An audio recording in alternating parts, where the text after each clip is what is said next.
যে দর্শকবৃন্দ, আপনারা এই মুহূর্তে দেশের এবং দেশের বাইরে যারা আছেন সকলকে সাম্প্রতিক নামে 24 ডিজিটাল নিউজের শুভেচ্ছা জানাচ্ছি আমি। শিক্ষাই জাতির মেরুদণ্ড, কিন্তু এই মেরুদণ্ড 54 বছর ধরেও নানান প্রশ্নের বাঁকের মধ্যে আছে শিক্ষা। এই মেরুদণ্ড কখন কোন সময় জাতির সামনে উঁচু একটি স্তম্ভ হয়ে দাঁড়াবে সে বিষয়ে পাশাপাশি পৃথিবীতে যুদ্ধ যুদ্ধ খেলেই চলেছেন। যে যুদ্ধ আর এই পরিস্থিতি, পৃথিবীতে যুদ্ধবাজদের যুদ্ধ যে বা পৃথিবী এখন অর্থনীতির টাল, এই অর্থনীতির টালমাটাল যে অবস্থা আমরা দেখতে পাচ্ছি, এই টালমাটাল পরিস্থিতির যে প্রভাব বাংলাদেশে অলরেডি পড়েছে। বাংলাদেশে তেলের বাজারে একটা অস্থিরতা চলছে, দারুণ অস্থিরতা তেলের বাজারে চলছে। এই নিদারুণ অস্থিরতার মধ্যে আমরা দেখতে পাচ্ছি তেলের পাম্প গুলাতে ঘন্টার পর ঘন্টা এই সে লাইন দিয়েও তার ডিমান্ড অনুযায়ী তেল পাচ্ছে না। কৃষকের খেতে আগুন লাগার পরিস্থিতি সৃষ্টি হয়েছে এবং পাশাপাশি আপনার বিশেষ করে উৎপাদনের যে শিল্পের চাকার জায়গা তো একটা ধাক্কা লেগেছে। মতো তৃতীয় দেশের এই যে তেলের অস্থিরতার কারণে কৃষকের কৃষি ক্ষেত্রের উপর একটা নেতিবাচক, এই কলকারখানার চাকার উপরে একটা নেতিবাচক, পাশাপাশি নতুন একটি সরকার আসছেন, সেই সরকারের মহোদয় তারা বলছেন যে তেলের যথাযথ আছে, আচ্ছা মজুদ আছে, আমরা জনগণ সেটা মেনে নিচ্ছি, কিন্তু এই যে পেট্রোল পাম্পে গেলে তেলের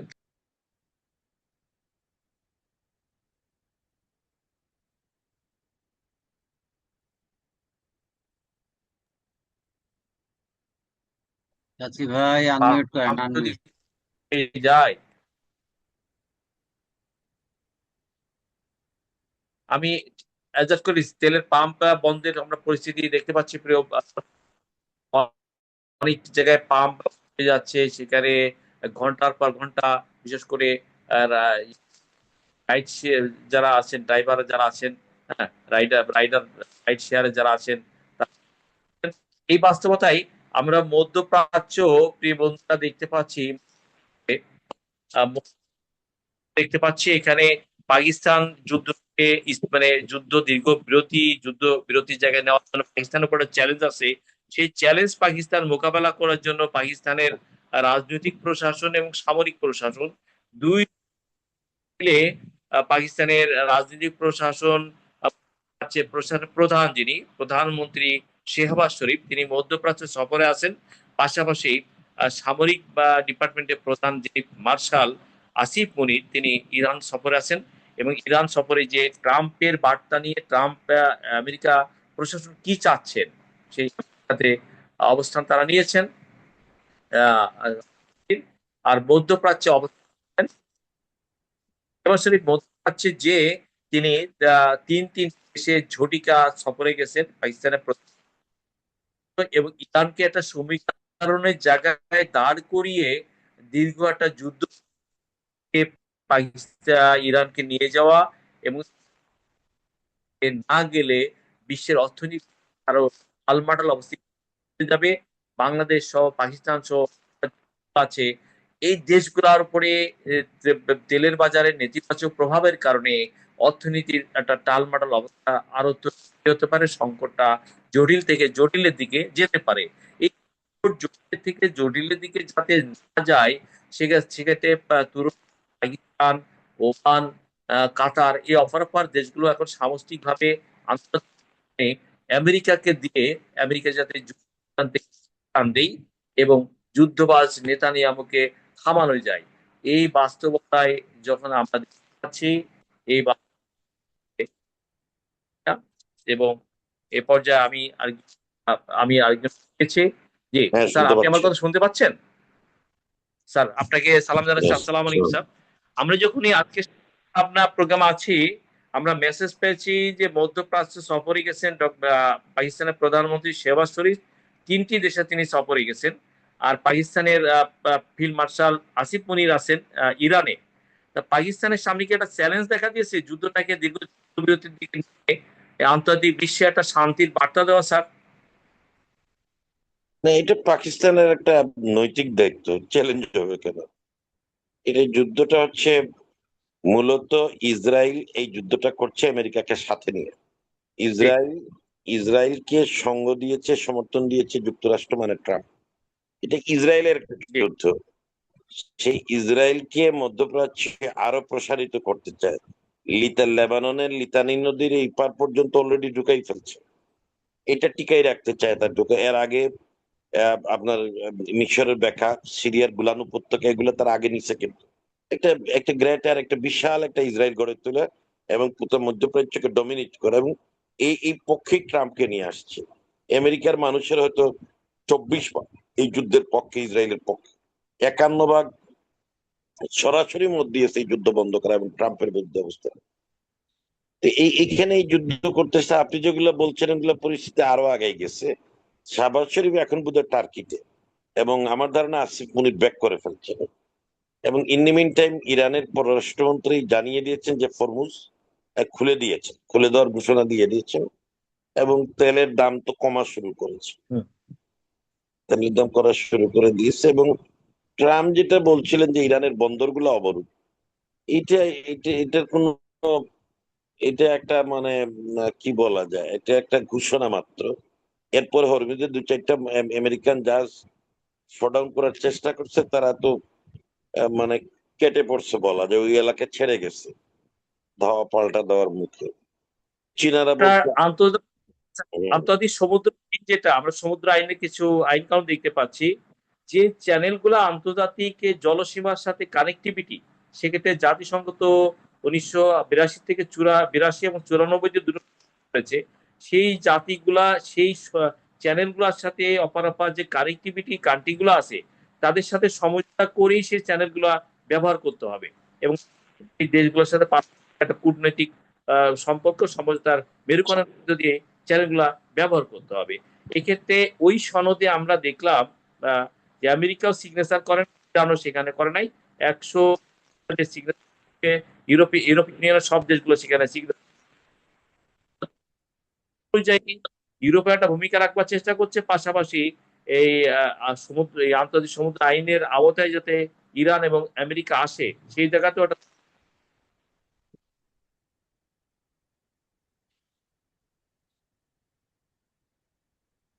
হ্যাঁ, সমুদ্র আইন আপনি যদি ওটা বাদও দেন, হরমুজ প্রণালীটা হচ্ছে পারস্য উপকূলের সাথে ওমান সাগর, এই দুটাকে কানেক্ট করছে।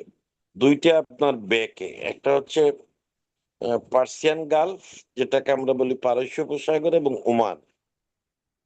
তারপরে আবার সামনে গিয়ে আরব সাগরের পরে আর কি।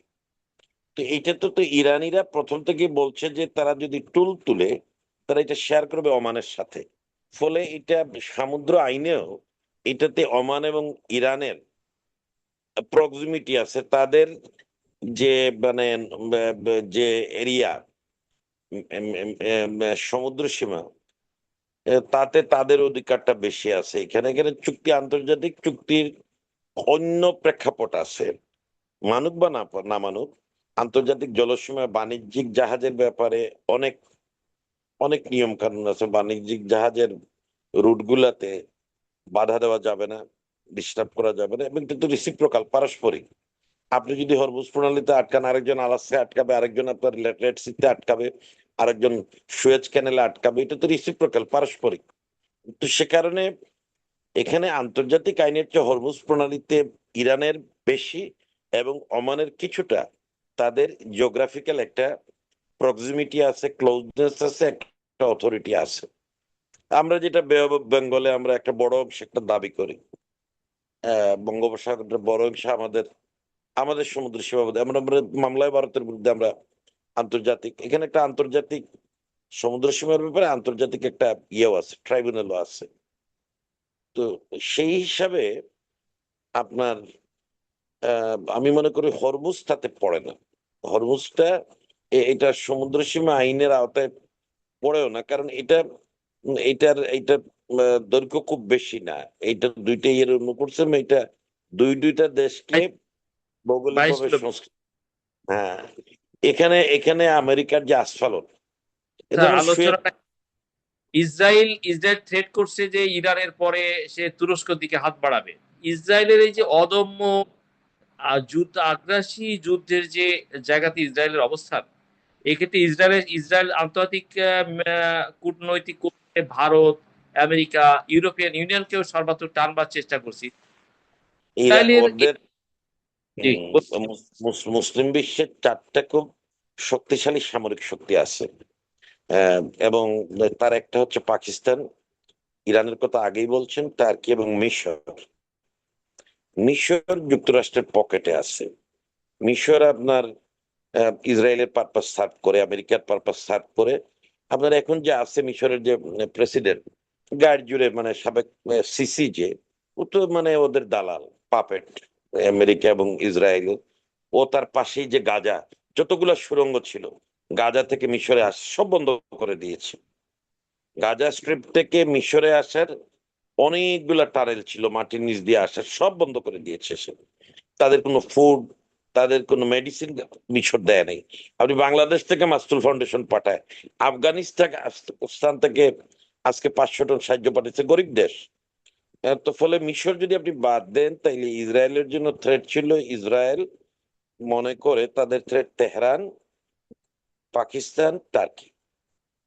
তো পাকিস্তানটা অ্যাকচুয়ালি তাদের আপনার টার্গেট হলো এটা একটু দূরে, মাঝখানে আরব সাগর আছে, পার্সিয়ান গালফ আছে, এই যেটা ফরমুজ, অনেক মানে একটা একটা বিরাট ব্যবধান আছে, এবং সমুদ্র একটা বাধা আছে। কিন্তু ইসরায়েলের সাথে কিন্তু আপনি যখন তেহরানের ঘটনাটা ঘটে, দূরত্ব থাকলেও একটা ল্যান্ড ইয়ে আছে, অ্যাটাচমেন্ট আছে। ইতিমধ্যে তারা সিরিয়াটা নিয়ে নিয়েছে, মাঝখানে সিরিয়া, জর্ডান আছে, ইরানের মাঝখানে এইসব জায়গায় আছে। এইসব দেশের আকাশ সীমা তো তারা ব্যবহার করতে পারছে। এখন পারমাণবিক অস্ত্রের সক্ষমতা পাকিস্তানের আছে। লেবাননের গভর্নমেন্টকে আমেরিকা যে প্রক্সি ইরানের হিজবুল্লাহ, লেবাননের সাথে ইসরায়েলের সাথে একটা কূটনৈতিক জায়গা নিয়ে একটা পলিসি নিয়েছে, এবং আমেরিকাতে আপনার লেবানন রাষ্ট্রদূত ইসরায়েল রাষ্ট্রদূতের একটা মিটিং আমেরিকা করাইছে, এবং একটা সিদ্ধান্ত ইসরায়েলকে সেখানে ওখানে কোনটা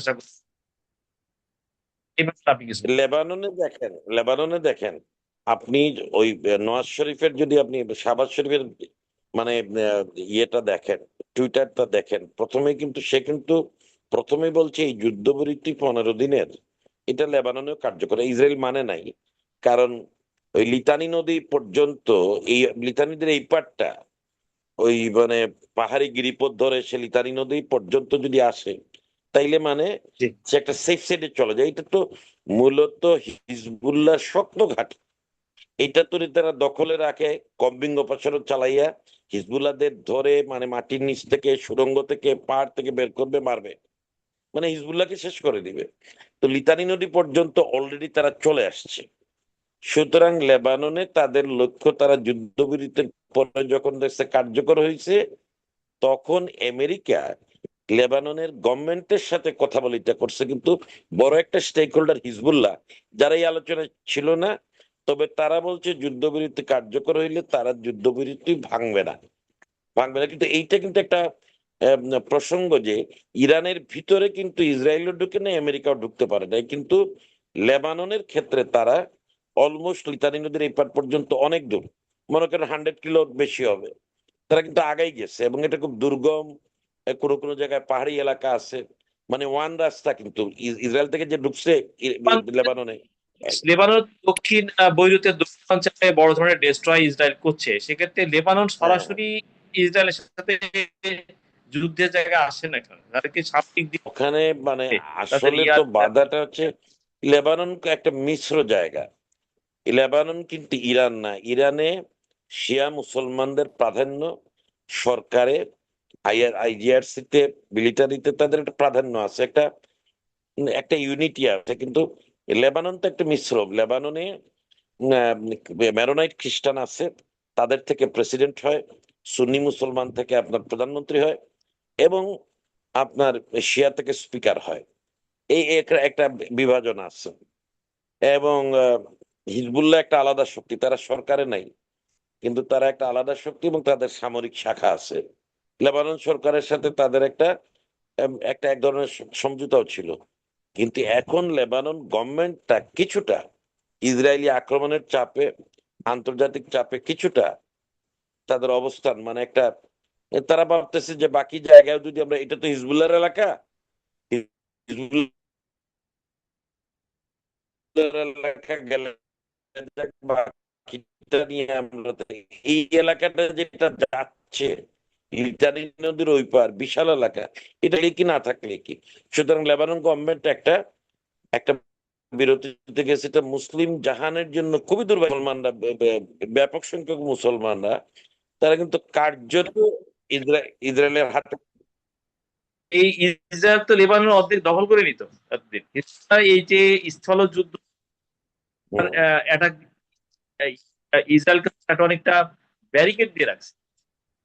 করছে। এখন যদি এই এই যুদ্ধের বর্তমান পরিস্থিতি যদি চেঞ্জ হয়, তাহলে তো এখানে আর আমেরিকা আসবে না। আমেরিকান ট্রাম্প তো না, অন্য কোনো প্রেসিডেন্টের মধ্যপ্রাচ্যে এইভাবে আর আসবে না। মিডল ইস্টের কোনো দেশও তো আমেরিকাকে আর ডাকবে না। আপনি ধরেন সাথে আমাকে বিচারে কখন ডাকবেন, আমার কথা যদি আপনার প্রতিপক্ষ শুনে, আশেপাশের লোকজন শুনো, এখন মিডল ইস্টে আমেরিকাকে ইসরায়েল ডেকে এনে আমেরিকা যেভাবে নাকানি চুবানি খাইছে, আমেরিকার সুবাদে সৌদি আরব, ওমান, কাতার, বাহরাইন, কুয়েত, আপনার সংযুক্ত আরব আমিরাত, ওরা কি কখনো ডাকবে আমেরিকাকে? এবং চীন এটা মানেই নেই। চীন বলছে আমি ইরান থেকে তেল কিনি, আমাদের মধ্যে চুক্তি হচ্ছে যে ডলারে পেমেন্ট হবে না। রাশিয়াও না করে দিচ্ছে যে রাশিয়ানরা এখন কোনো প্রতিপক্ষের সাথে, কোনো অন্য কোনো দেশের সাথে তাদের বাণিজ্য আর ডলারে করবে না। এখন বাংলাদেশও যদি রাশিয়া থেকে কিছু আনতে হয় এখন, তাহলে এখন রাশিয়ান রুবেলে করতে হবে, চীনে গেলে ইউএনে করতে হবে। অর্থাৎ ডলারের প্রবাহ এবং নিয়ন্ত্রণটা খুব জি, আমেরিকার। কিন্তু এখানে ইসরায়েল বলেন। ইসরায়েল তো এই হামাস যে এই 2.5 বছর আগে হামাস যে অ্যাটাকটা করেছিল ইসরায়েলের মধ্যপ্রাচ্যে, একটা কূটনৈতিক একটা বড় ধরনের একটা চ্যানেল স্টাবলিশের দিকে যাচ্ছিল। হামাসের একটা রাজনীতি ছিল যে মধ্যপ্রাচ্যের সাথে ইসরায়েলের সম্পর্কটা কানেক্টিভিটিটা ডিসকানেক্ট করে বিচ্ছিন্ন করে দেওয়া এবং ইসরায়েলকে কোনটা করবে। হামাসের যে অ্যাটাকটা ছিল হ্যাঁ, এটা একটা তো মধ্যপ্রাচ্যের সাথে, সফল হয়েছে। এখন প্রায় হ্যাঁ আজ পর্যন্ত অক্টোবর 23 থেকে হামাসের অ্যাটাক থেকে এই পর্যন্ত প্রায় 90,000-এর বেশি নারী, শিশু, বৃদ্ধ মারা গেছেন। আপনার সন্ধানে পশ্চিম তীরে অনেকে মারা গেছেন। কিন্তু হামাসের লক্ষ্য সফল। ইসরায়েলিরা ক্রমান্বয়ে আপনার মাত্র বাহরাইনের সংযুক্ত আরব আমিরাতের সাথে কূটনৈতিক সম্পর্ক হয়েছিল, ওইসব জায়গায় ইহুদিরা আসা যাওয়া শুরু করছিল। বাকি দেশগুলোতে সাথে সম্পর্ক স্বাভাবিকরণের আগে, এবং এই সম্পর্কে একটা মিটিং আমি হুম, লেবাননে ছিলাম 2017-তে। আমরা তখনই বিশ্বের বিভিন্ন অংশ থেকে যারা প্রতিনিধি আসছিলেন, আমরা আভাস পাচ্ছিলাম যে ওই সময় শুরু হয়ে গেছিল প্রক্রিয়াটা খুব দ্রুত। আরব বিশ্বের থেকে ইব্রাহিম অ্যাকর্ড, যেটা আগের বার যখন আপনার ট্রাম্প আসে, আপনি জানেন যে কুশনার, যে জ্যারেড কুশনার, এবার যে ইসলামাবাদে শান্তি আলোচনা গেছে, কুশনার হচ্ছে ইহুদি, ট্রাম্পের জামাই। হুম, কিন্তু ওদেরটা এব্রাহিম হুম, অ্যাকর্ড, যে এব্রাহিম অ্যাকর্ড, যে মানে ইব্রাহিম নবীর থেকে যেসব নবীরা আসছেন, তাহলে মানে ইহুদিদের নবী, মুসলমানদের নবী, খ্রিস্টানদের নবী তো সব ফ্রম ইব্রাহিম আলাইসাল্লাম। তো ওটা ইব্রাহিম অ্যাকর্ডের মাধ্যমে ওরা এই সম্পর্কটা স্বাভাবিককরণ চাইছিল। এটা যদি কমপ্লিট হয়ে যেত, তাহলে ফিলিস্তিন অপাংতে হয়ে যেত, ইতিহাসের পাতা থেকে মুছে যেত, এবং তাদের তাদের নিয়ে খুব বেশি ভাবতো না। আমাদের রোহিঙ্গাদের নিয়ে কিন্তু ওয়ার্ল্ড অত বেশি ভাবে না। এখন ফিলিস্তিন আবার আসছে, একসময় কিন্তু রোহিঙ্গাদের চেয়ে কম কাভারেজ পাচ্ছে 17-র আগে।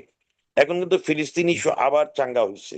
আপনি দেখেন হুম, গোটা ইউরোপ, অস্ট্রেলিয়া, নিউজিল্যান্ড ক্লিয়ার সবাই বলতেছে যে এতে যে মানে ওয়েস্ট ব্যাংকে আর কোনো আবাসন যেন না হয়, হামাসের উপর আর কোনো মানে গাজায় যেন আর কোনো মানবিক সংকট না হয়, আর কোনো জেনোসাইড না হয়, এইটা হুম, সবাই বলছে। এখন এই পরিবর্তনটা, এই যুদ্ধের পরিবর্তনটা আপনাকে বুঝতে হবে। ইসরায়েল যা করতে চাইছে করতে পারে নাই। অত্যন্ত স্পর্শকাতর কিন্তু নিবিড় একটা সম্পর্ক ছিল ইসরায়েল এবং যুক্তরাষ্ট্রের, সেটাও কিন্তু এখন খুব কঠিন সংকটের মুখোমুখি। আর কোনো গ্যারান্টি নেই ইসরায়েল ডাকলেই আমেরিকা আসবে। ট্রাম্পের যে অভিজ্ঞতা, যে চোরাবালিতে সে পাও রাখছে, যে ক্ষতির শিকার থাকে, সে বলতেছে না কিন্তু সে তো ক্ষতির শিকার হয়ে গেছে অলরেডি। আপনি মনে করেন মধ্যপ্রাচ্যে তার যে যতগুলো স্থাপনা ছিল সবগুলো ক্ষতিগ্রস্ত হয়েছে। মধ্যপ্রাচ্যের দেশগুলোকে সে কোনো প্রোটেকশন দিতে পারে নাই। আপনি ধরেন ইসরায়েলের আহ, পক্ষে এসেছে, ইরানে আক্রমণ করছে, ইরানের ক্ষতি করছে, শীর্ষ নেতাদের মারছে, কিন্তু মিডিল ইস্টে প্রশাসনের প্রশাসন এবং সামরিক ডিপার্টমেন্টের মধ্যে বড় ধরনের একটা ফাটল দেখা দিয়েছে, বড় ধরনের একটা ট্রাম্পের হ্যাঁ, একটা এবং পরিস্থিতি, ভ্যান্স নেতিবাচক পরিস্থিতি। নিজেও, জেডি ভ্যান্স নিজেও বিরক্ত, তার চেহারায় বোঝা যায়, কথায় বলা বোঝা যায়, কারণ সে আগামীতে নির্বাচন করবে, 2 টার্ম হয়তো জিতার আশা করে, বয়স খুবই কম, কম্পারেটিভলি ইয়াং, বিলো 60। তো সেই ইসলামাবাদে 21 ঘন্টাকে এমনি এমনি বসেছিল, আশা ছিল, এই জন্য আলোচনাও চলছিল। এর মধ্যে মানে ট্রাম্প টেলিফোন করছে, নেতানিয়াহু টেলিফোন করছে, so he left Pakistan, went back to America and সে যে মানে আমাদের অনেক প্রগ্রেস ছিল কিন্তু আমরা এগ্রিমেন্ট রিচ করতে পারি নাই আর কি। তো এখন এগ্রিমেন্ট হবে, কারণ আজকে হরমুজ প্রণালী ইরান খুলে দিছে, হরমুজ খুলে দিছে, এখান থেকে জাহাজ চলাচল শুরু হইলে যদি অয়েল ক্রাইসিস শেষ হয়ে যায়, প্যানিক রিলিজ হবে। এখন এখানে যে লাস্ট কথাটা খুব ইম্পর্টেন্ট, যে দেখেন মানে আপনার মিশরকে নিয়ে ওরা ভাবে না, মিশর ইজ অ্যাকচুয়ালি ইসরায়েল এবং আমেরিকার পক্ষে সাথে আছে। ওরা ভাবে একদিকে টার্কি, একদিকে পাকিস্তান এবং ইরান। পাকিস্তান যেটা বুঝছে যে ইরানকে যদি ধ্বংস করতে পারে, ইরানকে যদি, তুরস্কটা তো ওদের টার্গেট। ওরা হবে টার্গেট। তুরস্ক তো তুরস্ক কেন, পাকিস্তান হবে, কিন্তু পাকিস্তান একটু দূরে, তুরস্ক কাছে। তুরস্কের মানে কোনো ল্যান্ড আবর্গ না ইসরায়েলের জন্য, খুব মানে এটা একটা কানেক্টিভিটি আছে। আপনি তুরস্ক তো ইরানের সাথে বর্ডার আছে, ইটস ক্লোজ প্রক্সিমিটি আছে, ইরাকের সাথে বর্ডার আছে, মানে ইসরায়েল থেকে তুরস্ককে টার্গেট করা সহজ। এবং তুরস্কের এই আশেপাশে গ্যাস নেই তো রাখছে। ইসরায়েল কিন্তু গ্যাস, আপনার গ্যাস নেই,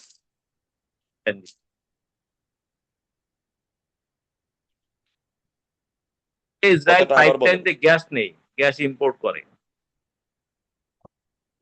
কোত্থেকে? টার্কি থেকে? তুরস্ক থেকে। হ্যাঁ, তুরস্কের সাথে ইসরায়েলের কূটনৈতিক সম্পর্ক আছে, এবং তুরস্ক তো একসময় আপনার ইউরোপের সাথে সম্পর্কটা কি আমেরিকার এখানে এখানে ইয়ে আছে, আমেরিকার কোনো ভূমিকা আছে এই জায়গায়?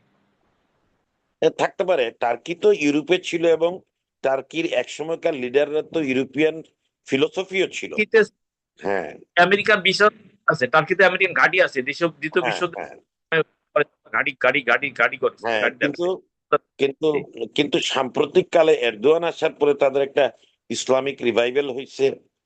ইসলামিক রিভাইভাল হওয়ার কারণে যে অনেক ইকুয়েশন আছে, সেই সব ইকুয়েশনের কারণে এটা ঠিক যে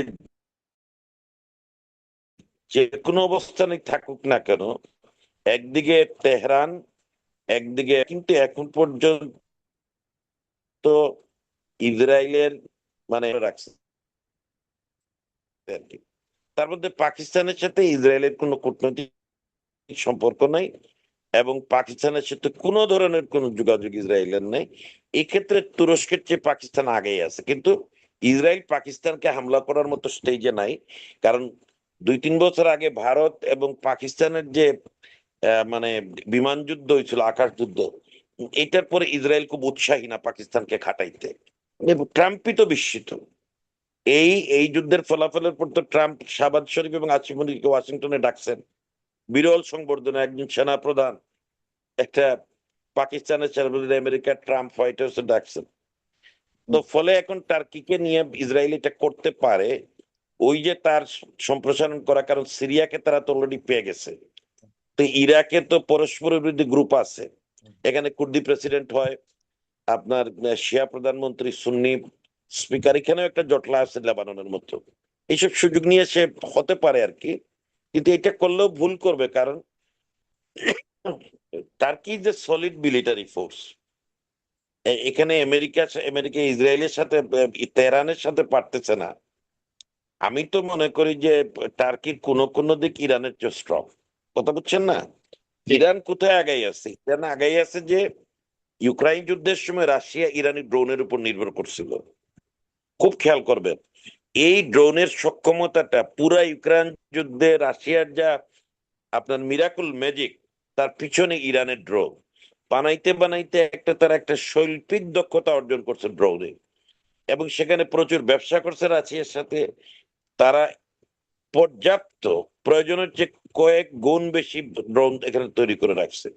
দ্বিতীয়ত হচ্ছে যে আপনি যখন তাকে ব্লক করে দিলেন 900টার মতো নিষেধাজ্ঞা আন্তর্জাতিক ইরানের উপরে, তখন ইরান তার তেল বিক্রি শুরু করলো চীনের কাছে। তখন চীনের সুবিধাটা হচ্ছে যে ইরানের তো কোনো পণ্য ইম্পোর্ট করতে পারে না নিষেধাজ্ঞার কারণে, তো চীনের সে তেল দিত আর তার যা সেখান থেকে আনতো এবং অস্ত্র নিত। ফলে আপনি ইরান যে নিষেধাজ্ঞার মধ্যে আমেরিকা মনে করছিল যে দুর্বল হয়ে যাবে, এইটাই তার উত্থানের সময়। তার সামরিক শক্তি বাড়ছে, তার তেলের বিনিময়ে বিভিন্ন ধরনের আসছে, এবং সে চাহারবা বন্দর নিয়ে ইন্ডিয়ার সাথে একটা প্রজেক্ট করছিল, কিন্তু ইন্ডিয়া বিট্রে করছে। ইরান এখন আর ইন্ডিয়াকে বিশ্বাস করে না, কারণ এই ইন্ডিয়ান কিছু লোকজনই আসলে ওখানে ড্রোন কারখানা বানাইয়া ইরানি প্রযুক্তি দিয়ে ইরানের অনেক নেতাদের ইসলামী হানিয়াকেও তারা ওইখানে মারছে, যারা এরা ইন্ডিয়ানরা জড়িত ছিল, বিট্রে করছে সাথে। এখন মধ্যপ্রাচ্যে স্যার এই পাকিস্তান, তুরস্ক, সৌদি, সৌদির সাথে ইরানের আবার কূটনৈতিক সম্পর্ক মানে হচ্ছে পররাষ্ট্রমন্ত্রী ইরানের কথা কি ইরান মিলে কি বা আপনার বাহরাইন, ওমান একটা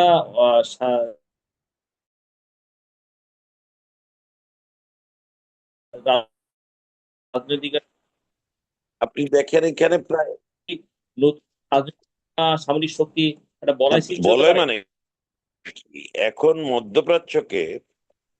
মধ্যপ্রাচ্যকে ইরানের সাথে একটা ইকুয়েশনে যেতেই হবে। কারণ ফরমুজ প্রণালী তো একটা গেটওয়ে, আপনাকে তো এটা মাথায় রাখতে হবে। আপনি ওখান থেকে বেরোলে তো আপনি তো কোনো তেল পার্সিয়ান গালফ ছাড়া বের করতে পারবেন না। তো পার্সিয়ান গালফ এই রাস্তা দিয়ে তো আপনাকে আনতে হবে। আনতে হলে একটা আজ হোক কাল হোক ইরানের সাথে আপনার একটা সমঝোতা আন্ডারস্ট্যান্ডিং দরকার। আবার ইরানের নিজেরও তেল আছে, হুম, তো সেও তেল পাঠাবে মধ্যপ্রাচ্যের। যারা ইরানের তেলের প্রচুর তেল আছে, আবার মধ্যপ্রাচ্যের তেল। ফলে এইবার একটা জিনিস তো প্রমাণ হয়ে গেল যে ইসরায়েলকে ভয় পাওয়ার কিছু নাই, না এমনকি আমেরিকাকে ভয় পাওয়ার কিছু নাই। এই ক্ষেত্রে ইরান, এই ইরান দেখাতে যাচ্ছে সৌদি, ওমান, কাতার মধ্য দেশগুলা ইরানের সাথে যদি তারা রাজনৈতিক এবং বড় নেটওয়ার্ক তৈরি করতে পারে, তাহলে ইসরায়েলকে এই কোণঠাসা করার জন্য এখন তো তাই হবে। আপনি জানেন যে এই কাজটা আগে শুরু হয়ে গেছে। আপনার যখন হামাসের আক্রমণে যখন একটা ভারসাম্যটা নষ্ট হয়ে গেল, স্বীকৃতির দরজাও বন্ধ হয়ে গেল, তো তখন কি হলো? তখন দেখেন চীন তখন এখানে এসে অ্যাক্টিভ হইল। চীন আন্ডারহ্যান্ড ডিপ্লোমেসি করে সৌদি আরবের সাথে ইরানের একটা রিলেশন করাই দিচ্ছে। এটাও কিন্তু অনেকদিন হয়ে গেছে, এটা 6-7 বছর হয়ে গেছে। এখন কিন্তু ইরান এবং সৌদি আরব পরস্পর দূতাবাস আছে, দুই দেশের দূতাবাস আছে। তো এইটা কাতারের সাথে তো ইরানিদের আগে থেকেই সুসম্পর্ক আছে, ওমানের সাথে সম্পর্ক আছে কাতারের। ফলে এখন যখন মধ্যপ্রাচ্য দেখতে পাচ্ছে যে তাদের তেল ক্ষেত্রগুলো থেকে তারা আমেরিকাকে যে সাপোর্ট, তারা যে আপনার সুলভ মূল্যে তেল দিচ্ছে, বিনিময়ে যে প্রোটেকশনটা দেওয়ার কথা মিলিটারি সেটা দিতে পারে নাই, তাহলে এটা তো এখন আপনি আমারে বলেন আমেরিকা বাদ দিলে মিডিল ইস্টে প্রোটেকশনটা কে দেয়? কেন আমেরিকায় মানে পাকিস্তান অপরিহার্য হয়ে গেল? আপনি হোল মিডিল ইস্টের প্রোটেকশনের মেইন ফোর্সটাকে আমেরিকা বাদ দিলে, সেটা টার্কি না, ইরান না, পাকিস্তান। আপনি নিশ্চয়ই জানেন যে হেরেম শরীফে একবার হামলা হয়েছিল 1979 সনে। তারপর থেকে বাচ্চার মানে সৌদি বাচ্চার সিকিউরিটিটা পাকিস্তানিরা পালন করে। কুয়েত আর্মির একটা বড় অংশ পাকিস্তানি, কাতারে পাকিস্তানি আর্মি আছে। ফলে আপনি যতই মানে আমেরিকান বলতেছে ইয়েগুলাতে, এখানে এখানে সিম্বলিক প্রেজেন্স আমেরিকার আছে, কিন্তু পাকিস্তানি সৈন্যরা মধ্যপ্রাচ্যের বিভিন্ন সরকারের নির্ভরতার একটা প্রতীক। তো এই জন্য আলোচনায় পাকিস্তানের কথা আসছে। আর আরব সাগর পার হইলেই তো পাকিস্তান থেকে আপনি চলে গেলেন মিডিল ইস্টে। এই পারে পাকিস্তান, ওই পারে মিডিল ইস্ট, এবং এটা একটা সুন্নি দেশ। ফলে পাকিস্তানি আর্মি কিন্তু পুরো মিডিল ইস্টে আছে। কথা বুঝতে পারছেন না? তো এখন যদি একটা নেগোসিয়েশন হয়, তাহলে ইরান বলবে ঠিক আছে পাকিস্তানের মিলিটারি থাকুক, আপনি সৌদি আরব আমেরিকাদের গোটাই দাও।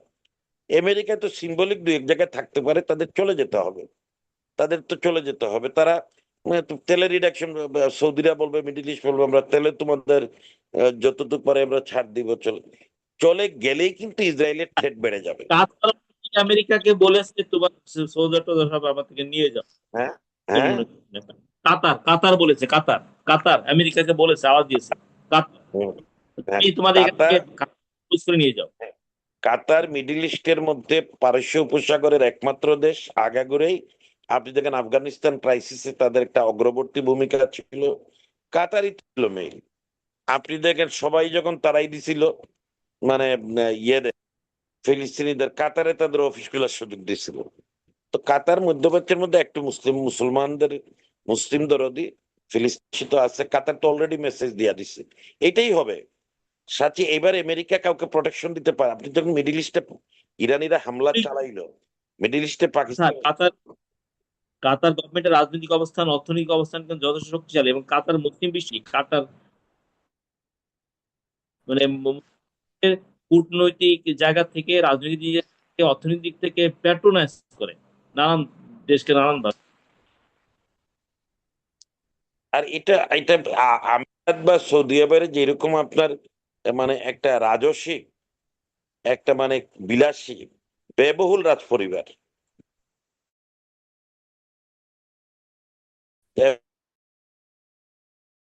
এবং মানে প্রচুর সম্পদ টম্পদ নিয়ে একটা রাজকীয় তারা জবান্ধব সূচি নেয়, তাদের একটা প্রায়োরিটি আছে। কাতারের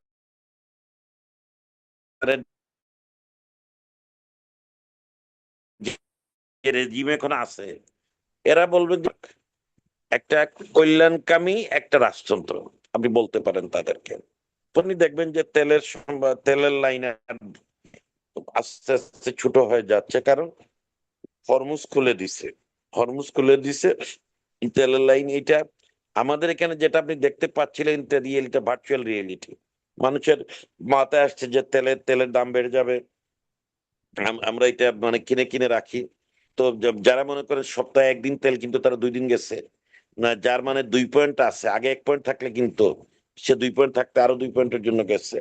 বড় গাড়ি হইলে মনে করেন যে সে চেষ্টা করছে যে মানে ফুল করার জন্য 3 পাম্পে একদিনে দৌড়াইছে। লাইনটা এমনি এমনি লম্বা হয় না, এগুলো তো গভর্নমেন্টের খুব বেশি কিছু করার থাকে না। আই হ্যাভ দ্য এক্সপেরিয়েন্স যে এক গাড়ি একদিনে 3 জায়গায় গেছে, মোটরসাইকেল জ্বালার লেগে বাইরে হইছে, 3 জায়গায় গেছে। সে ভাবতেছে আজকে তেল নেই, কালকে আমি মোটরসাইকেলে ট্রিপ মারবো, কথা বুঝছে না, ওদের তো রেটও একটু বাড়ছে। এখন কালকে থেকে আপনি দেখবেন, যেহেতু হরমুজ স্ট্রেইট অফ হরমুজটা খুলে দিচ্ছে, হরমুজ প্রণালী, আপনি তেলের ক্রাইসিসটা আসছে, সারা বিশ্বে দাম কমবে, সচলতা। তবে থাকবেটা কি, ইস্যুটা থাকবে কি? ইস্যুটা থাকবে যে মধ্যপ্রাচ্য সেটেলমেন্টটা কি দাঁড়াবে। এখন যার যার অভিজ্ঞতার আলোকে আপনার পাকিস্তানকে তো লাগবেই, পাকিস্তানকে লাগবেই, কারণ আপনার তুরস্ককে ইরান ফুললি রিলাই করবে না, ওয়ার্ক করতে পারে, করবে না, কারণ টার্কির সাথে তো মানে ইসরায়েলের ইয়ে আছে, হচ্ছে কূটনৈতিক মুসলিম বিশ্বকে ইন্ডিয়ার এই ইন্ডিয়া যেহেতু ইসরায়েল এবং ইসরায়েলের সাথে ভূমিকা রাখে মধ্যপ্রাচ্যে, ইসরায়েলকে ইন্ডিয়াকে এই পাকিস্তান, ইরান, তুরস্ক, মধ্যপ্রাচ্য মিলে ইন্ডিয়াকে একটা স্পেস না দেওয়া বেটার হবে। ইন্ডিয়া তো ক্ষতি করেছে। শোনেন, আপনার এই যুদ্ধে ইন্ডিয়া মানে আছে না, খেলা মোহামেডান আবাহনীর হারছে আপনার আরামবাগ। এই যুদ্ধটা হচ্ছে ইসরায়েল আমেরিকার সাথে ইরানের,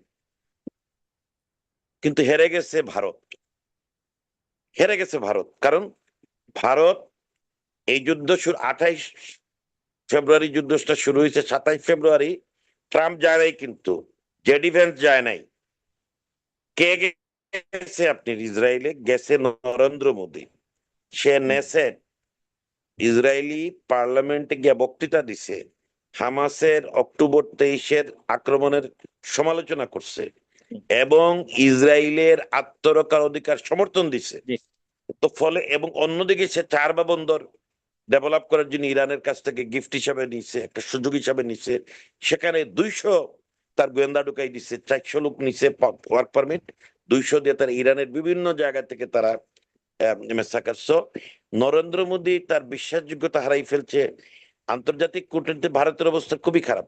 আপনি একটা রাষ্ট্রের সাথে বন্ধুত্ব করলেন, ইরানের সাথে একটা বন্ধুত্বপূর্ণ সম্পর্ক, তার সাথে আমদানি রপ্তানি আপনার ছিল, আপনি আপনি আপনি আবার চলে গেলেন ইসরায়েলের সাথে একটা আন্ডারহ্যান্ডে, এটাকে ডাইরেক্টলি ইরানের এগেনস্টে কাজ করলেন। এর ফলে দক্ষিণ এশিয়ায় তো এখন কেউ, ভারতের কোনো বন্ধু আছে কি আপনার জানা মতে? কোনো বন্ধু নাই। নরেন্দ্র মোদীর দেশের ভিতরে কোনো বন্ধু নাই, আর ভারতের দেশের বাইরে কোনো বন্ধু নাই। এবং ভারত এই যে মধ্যপ্রাচ্যের যুদ্ধটা যখন সেটেল করতে থাকবে, মধ্যপ্রাচ্যে আপনার যে অবস্থানটা, যুক্তরাষ্ট্রের প্রভাবটা কমে যাবে, চীনের প্রভাব বাড়বে, রাশিয়ার প্রভাবটা একেবারে কম, চীনের প্রভাব বেশি বাড়বে। চীনের প্রভাব বেশি বাড়বে এই জন্য যে চীন ইসরায়েল এবং ইরান এবং সৌদি আরবের সম্পর্কের মিডিয়েটার করছে কি জন্য? এই তেলের যোগানের জন্য। এখন তেল ইরানেও আছে, মধ্যপ্রাচ্যেও আছে। এখানে চীন আপনার ইরান থেকেও তেল নিবে, এখন মিডিল ইস্ট থেকে তেল দিবে। ইরান, চীনের এত টাকা আছে, এত টাকা যে দামে তেল নেয়, চীন বলবে পেট্রো ডলারে আর তোমরা করো না, তোমরা এখন ইউএনএ করো, পেট্রো ইউএনএ করো। সর্বোচ্চ রিজার্ভ এখন চীনের কাছে $30 ট্রিলিয়ন তার কাছে স্যার, আর আমেরিকার কাছে আছে, আমেরিকার কাছে 23 ট্রিলিয়ন, মানে আমেরিকা থেকে $7 ট্রিলিয়ন চীনের রিজার্ভ বেশি, আমেরিকার আছে $23 ট্রিলিয়ন। লাইবিলিটি অনেক বেশি, অনেক ঋণ আছে আমেরিকাতে। যে আপনি এইসব হিসাব যে করতেছেন না, এখন সৌদি আরব সহ মিডিল ইস্টের দেশগুলা যদি বন্ড উঠাই নিয়ে আসে, বন্ডে যে বিনিয়োগ আছে, তো ওদের তো ডেফিসিটে পড়ে যাবে। ওদেরকে মানে এই যে পেট্রো ডলার, এই তেলের দাম, এগুলা নিয়ে ওরা জমা রাখছে ওইখানে, বিক্রি করছে আমেরিকার কাছে, তেল ওই টাকা আবার ওদের ব্যাংকে জমা রাখছে। আমাদের সমস্ত রিজার্ভটা আমেরিকায় জমা আছে না, বাংলাদেশের ফেডারেল রিজার্ভে আছে। এখন ধরেন আমরা যদি চীনের সাথে লেনদেনে আমরা যদি ইউয়ান ব্যবহার করি এবং চীনা কোনো সেন্ট্রাল ব্যাংকের রিজার্ভে নিতে পারে, চীন তো এখন এই চিন্তাই করবে। চীন করলে রাশিয়া হেল্প করবে যে ইউয়ানে কিছুটা করা যায়, কেন ইউরোপে কিন্তু ইউরো শুরু হয়ে গেছে। আপনি এগুলো আপনার ডলারের জায়গায় ইউয়ান চলে আসছে এই জন্য যে ইরানি তেল চীন ইউয়ানে লেনদেন করতেছে। এখন অন্য বলবে তুমি আমার তেল কিনলে ইউয়ানে কিনো, ইউয়ানে কিনলে ডলারের চাহিদা, ডলারের দাম কমে গেছে। সুতরাং আপনার অনেকগুলো চ্যালেঞ্জ আসবে। সৌদি আরব সহ মিডিল ইস্টের দেশগুলা যদি বন্ডে ফার্দার ইনভেস্ট না করে, মার্কিন বন্ডে, আমেরিকান বন্ডে, তার বিনিয়োগ কমবে, ডিপোজিট কমবে। বিরোধী দল তো একটা শক্ত অবস্থান ছিল গত নির্বাচনে, মোদী তো নির্বাচন কমিশনকে আর সেই নির্বাচন কমিশনের স্বতন্ত্র সক্রিয়তাকে রাখে নাই, এসআইআর নামে থেকে এলোমেলো করে দিয়েছে। 60 লাখ হিন্দু, 30 লাখ মুসলমান, এই তারা নির্বাচন কমিশনকে রাজনৈতিক উদ্দেশ্যে ভারতে ব্যবহার করা হচ্ছে। মোদী প্রশাসন নির্বাচন কমিশনকে রাজনৈতিক উদ্দেশ্যে ব্যবহার করছেন বিভিন্ন দেশে। আগামীতে কি মোদী সরকারের ক্ষমতা থেকে বিচ্যুতি হওয়ার সম্ভাবনা আছে? বিরোধী জোট কি এটাই, এই যে মোদী সরকারের নানান ধরনের অপরাজনীতি এবং বিশেষ করে নির্বাচন কমিশনকে ব্যবহার করা এসআইআর নামে, এখানে বিরোধী শিবির কি আগামী নির্বাচনে বড় ধরনের একটা মোদীর সাথে চ্যালেঞ্জের মধ্যে আসতে পারে ভারতে? মোদীকে খুবই ব্যর্থ একটা সরকার মনে করি, কিন্তু মানে বিরোধী দলকে খুব পরিপক্ক মনে হচ্ছে না, খুব পরিপক্ক মনে হচ্ছে।